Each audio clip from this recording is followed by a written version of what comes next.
আসসালামু আলাইকুম বন্ধুরা, আজ আমাদের আসামে অনুষ্ঠিত হওয়া ম্যাট্রিক পরীক্ষার সকল পরীক্ষার্থীদের স্বাগতম ও শুভেচ্ছা জানাচ্ছি।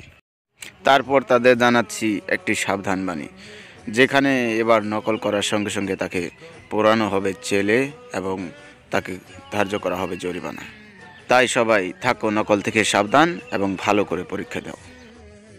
তারপর বন্ধুরা জানাচ্ছি এক নতুন খবর। এই ব্যক্তিটাকে তো আপনারা সবাই চেনেন। একে নিয়ে আমি আরেকটি ভিডিও আপলোড দিয়েছিলাম, সেখান থেকে কারো বিশেষ প্রতিক্রিয়া না আসায় আমি আরেকটি ভিডিও বানানোর জন্য বাধ্য হলাম। বন্ধুরা, ইনি হলেন মোহাম্মদ শুকুর আলী, যিনি নাকি রাজনীতিবিদ থেকে আরম্ভ করে ফিল্মের অ্যাক্টরদের মতোই অভিনয় করেন।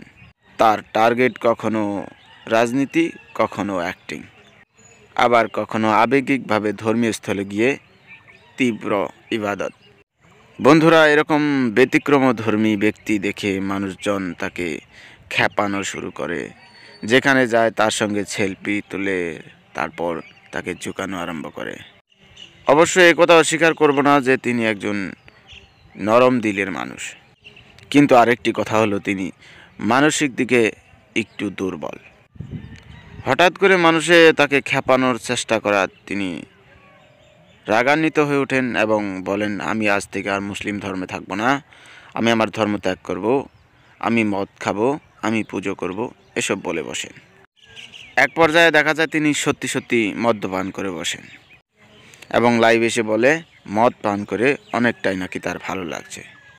কিন্তু বন্ধুরা, মদ পান করাটা কি এতই সহজ?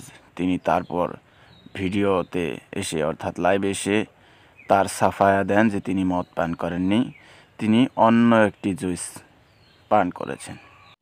এইটো বস্তু আপোনালোকে শুদ্ধকৈ চাব। এই বস্তুটি মই খাইছোঁ, বেলেগ খোৱা নাই। আৰু এই বস্তুটো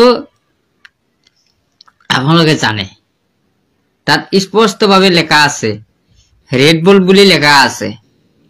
আমি ৰেড বুলহে খাইছোঁ, বেলেগটো খোৱা নাই।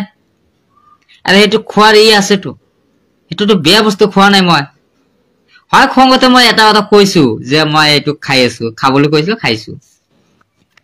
আচলতে মই কি খাইছো এইটোহে খাইছো, আপোনালোকে জানে।